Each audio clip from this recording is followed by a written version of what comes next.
stalled, and he's been clouded heavily by Heimgartner. Heimgartner's gone straight into the back. It'll trigger a safety car, and that is a disastrous start. You're right, brother. What a shame. So Thomas Randall has stalled on the line. He didn't get the anti-stall going and get it mobile, or he's had a failure. And it's in fact been red flagged now, and then heavy contact. We were hoping that everybody would get around. Control to all teams, advise your drivers. Control to all teams, advise your drivers. Due to the impact on the front grid, all cars to pit lane, please. All pit lane. That is a significant impact. You can see Andre there very tentatively getting out of the car. And we'll take you through some speeds in a second, because that would have been in excess of 100 kilometres an hour for sure. First gear is 111 kilometres an hour. When you change out of second to third, it's 144. Third to fourth, 178 k's. So the cars make great velocity in a very short period of time. Let's hope that Andre is all good. He looks pretty tender, as you said, Mark, as he's getting out of the car. And unfortunately, that vehicle of his has copped enormous damage. And similarly, the Thomas Randall car, not in very good shape. So an awkward and awful way to get things started, unfortunately, out there for us. But the good news is the drivers are walking away, and we'll get this scene cleaned up as quickly as possible.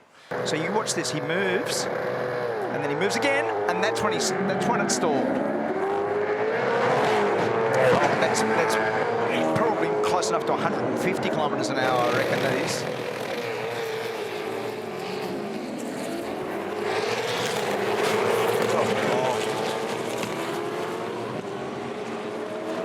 Don't want to see at the start of a motor race. Okay, so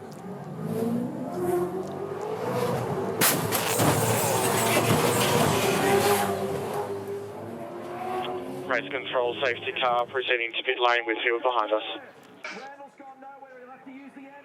Oh, man. Yeah, we're breathless. That's a nasty, nasty shunt. And we talk about best, because this is going to be good if he can make this thing get onto the straight and I and use every little bit of road without putting those left-hand tyres into the dirt. Zach Best does the fastest lap of the weekend of 47.81. That is very, very cool. No wonder the joints erupted. Yeah. That is very, very clever. Van Gisbergen is our championship leader, and he is throwing everything at this. So far, with 4 Armour All pole positions this year. Out of the final corner, that car looked like a handful in the middle of the racetrack. Is this going to be enough? No! Zach Best has an Armour All pole position. How great! Van Gisbergen misses out by 0.02 of a second. What a story. What an unbelievable story at Tailem Bend for Zach Best. And Tim Edwards and that group of people are going to have to run down from the other end of pit lane to come down and congratulate this man who's right beneath our feet in the commentary box. And that is one of the biggest upsets in the modern era of supercar racing. What a story. It's blown them away. Courtney and Edwards can't believe what they're looking at. And what a job.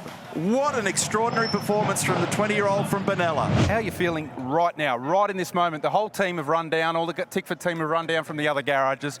Just tell us how this feels.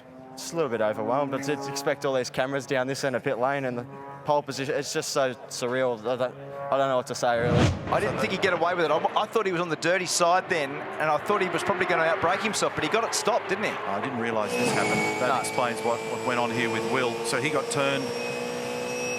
On board with him now, Will Davison, on the podium yesterday. So who bumps him? Is it Best? Or is it... It might have been Chris Pither. Certainly there was a red Coke car there, but it could have been someone behind as well. Yeah. Watch this, Mark. So Lee Holdsworth launches straight into the passenger door. Scott Pyatt's grabbed the exhaust at the sill panel. Should be all right. Oh, that hit quite hard, actually, didn't they? Yeah, so I saw it in the background. Yeah. Here he is. Get lined up. That's Barry. Going to be clear when we go. Yeah, good. Oh, nice. Get yourself ready. Oh, no! Oh, I thought he was going to drag the tower down. Check this out. Check it out. Oh, he was still actually putting tension into it. Did it actually rattle up to the Prix ordained torque value. Look at Brodie. He's looking in the mirror every which way. Our camera's all over it. And Barry says we're good. Well, we hope so. Well, credit to the young technician on the left-hand rear corner there. Van Gisbergen gets up. Brock Feeney having a huge lunge down the inside. And Anton checked up. He's really having trouble getting these tyres to connect at the moment. Waters is under assault. He dives to the right. The crisscross is on from Van Gisbergen. He covers. Look at Feeney down the inside, battling for third.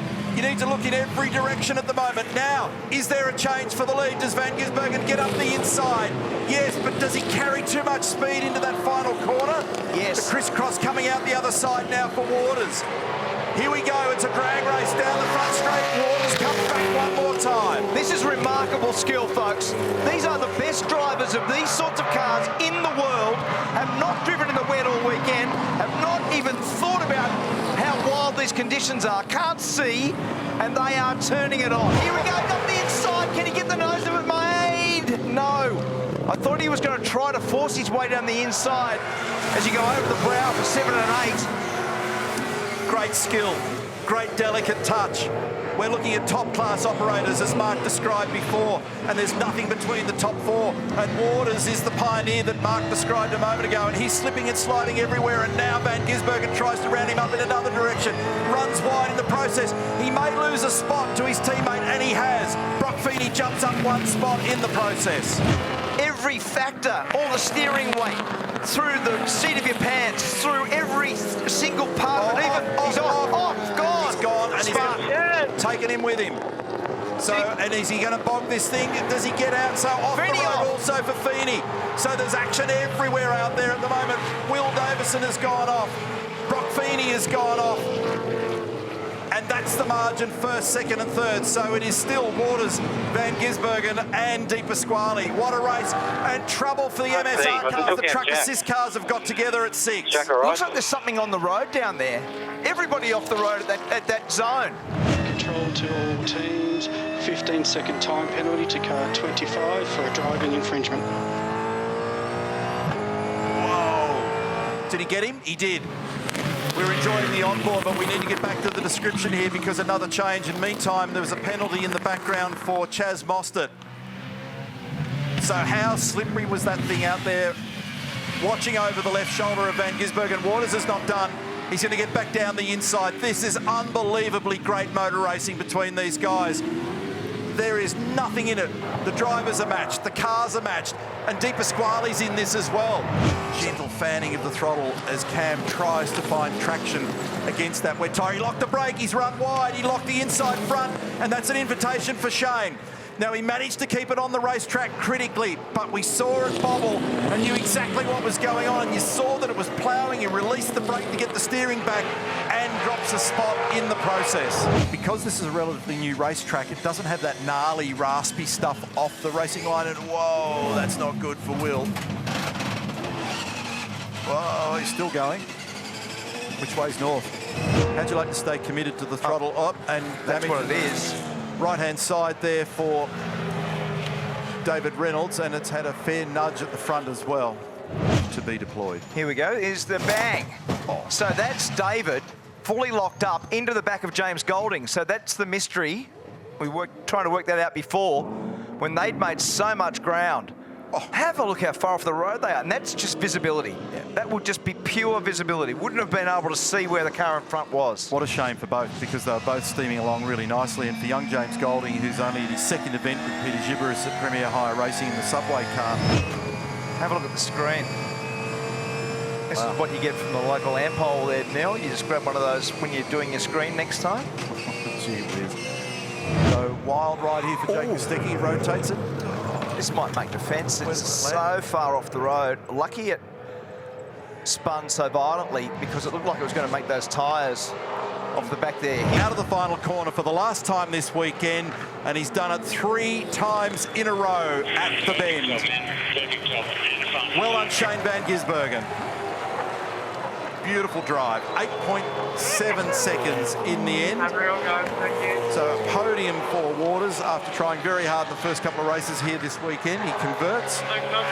Brody Kostecki, tip your hat to that drive, Mark. He's come up massively to be able to get himself onto the podium. 10 spots to get that job done. Absolutely. Superb performance. We saw him last year at Sandown. Now, Brock got there. Yeah, on Brown. Yep. Yeah. So Davison, Brock Feeney, Will Brown out to Di Pasquale. Now Shane cuts loose. Now they're getting some temperature.